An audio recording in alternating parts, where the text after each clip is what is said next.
I have spent 5 weeks in Liberia over the past 3 months, reporting on an outbreak of Ebola that, in the words of one Liberian doctor I met, threatened to erase his country from the map of Africa. Guys, look out! Ebola is a devastating disease, and the reporting was both heart-wrenching and horrifying. Have you touched him? Don't touch him. But for every time I wrote about rising death tolls, I met extraordinary men and women who risked everything, from disease to distrust and even death, to stop Ebola from taking more lives. Ebola is very scary. You have to have courage. One of the heights of Ebola, there was nowhere for anyone to go. There's dead bodies on the ground. These are their stories.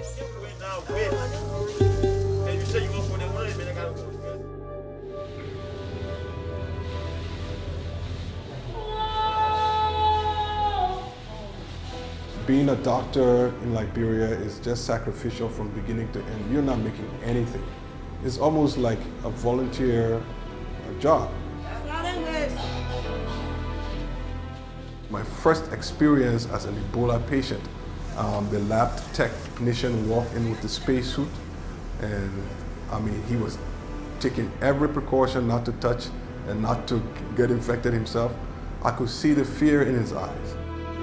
When the test results came back that evening and I was told that I was Ebola positive, something strange happened. I relaxed, because I was happy it was not malaria. Luckily, we got a place at ELWA treatment center where they found a spot. Sadly, somebody had just passed, and now I was going to take their spot. Interestingly, they put me into a room where I had the guy who we assume I got the infection from lying right next to me. At one time, I was hiccuping with every breath, so they thought I wasn't going to make it. And they were even discussing whether I would be cremated or buried. I thank God to just be alive, because with such a close call, I consider myself like somebody who's come back from the dead.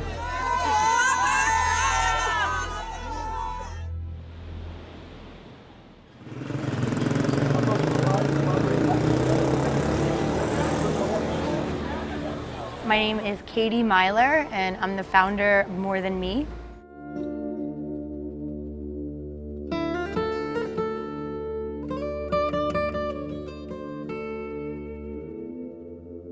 I wasn't really afraid for our girls or for More Than Me because it was in Lofa County, it was far away. And who is Esther? Where's Esther? Eventually it hit JFK Hospital, which is one of the main hospitals here in the capital. And that's when people started to get afraid. And everyone's thinking, if this thing gets to West Point, the country's in trouble because it's the most densely populated area in West Africa.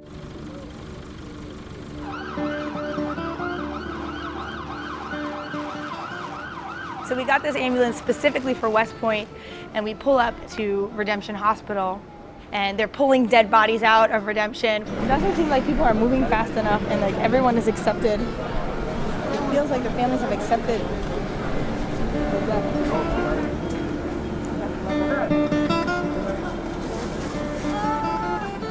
In this crazy scene of death and dying and dead bodies and screaming and crying and mourning, is this cute little 3 to 4 year old girl with her pink party dress on, just sitting on the steps of this ambulance with no symptoms of Ebola. You want a doll baby? Yeah, I'll bring you one.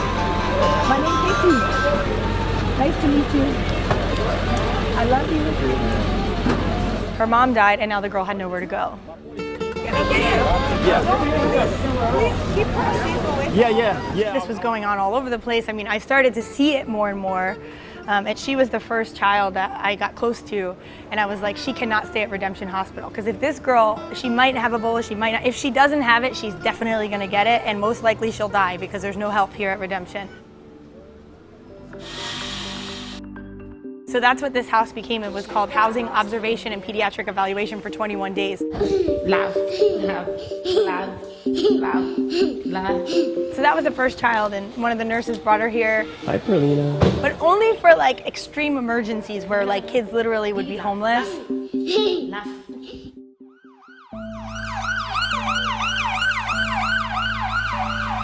My name is Fode Gala. I happen to be the supervisor of the district number 13 ambulances. And I believe it was my calling, so once I'm called to do this, I always love to help people. We have to have passion, we have to have feelings, we have to have care. I actually got sick trying to help a family of 8 that I really tried to help, but 7 of them had to lose their life to the Ebola virus. The worst part was that people that I moved in with in the ETU, they died right before my eyes. So I feel good picking up people and driving to the centers and seeing them coming out. So this is the reason why I really, really love to help to take people to the center, have them treated, and have them come home to their family.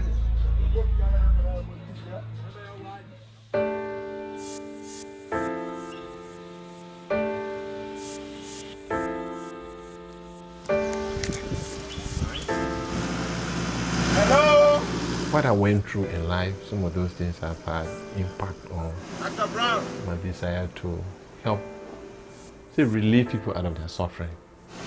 It's a family of 9. I think there were about 14 that got infected. And out of the 14, we have 9 survivors. There are a lot of things I've really learned from this outbreak.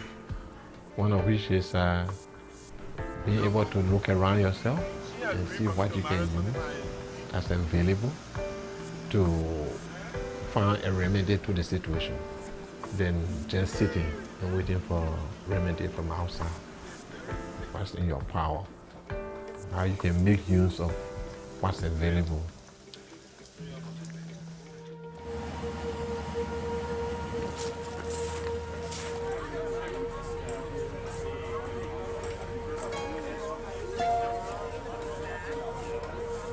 My name's Ella Watson-Stryker. I'm working with MSF as a health promoter. That means that my job is primarily focused on making sure that people have the information they need about Ebola. When you have countries where there's no functioning disease surveillance system, it means that a virus can circulate for months in a rural area without anyone noticing. It wasn't until a doctor was infected and died that someone started to say, wait a minute, this is not normal, we need to investigate. This is something that we allow to happen. It will continue in this way until better systems are put in place. And if anything comes out of this outbreak, I hope it's that we learn how to be better at looking at health status in rural and urban communities both, and in areas where people don't have good access to health care.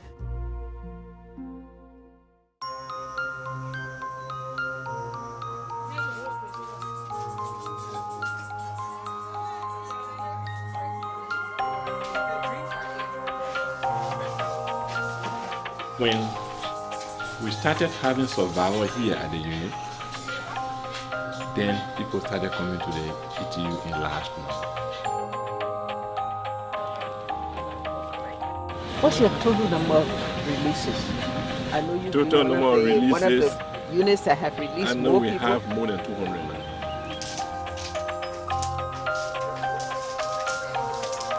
I'm doing it because if I wasn't here on the ground doing my job, I would be in the US reading newspapers and saying someone needs to be doing something. I thought my whole life I had nothing, and here are people who don't have drinking water or a hospital in their villages, and I wanted to help, you know. And regardless of your religion, I think that, like, I know for sure, like, even if I died during Ebola, at least I lived for something I believed in. Somebody has to do the job. I'm looking at like we're fighting a war, and we all have to play our part, and I just feel that it's a duty that I have to go back, okay, until we can get rid of it entirely.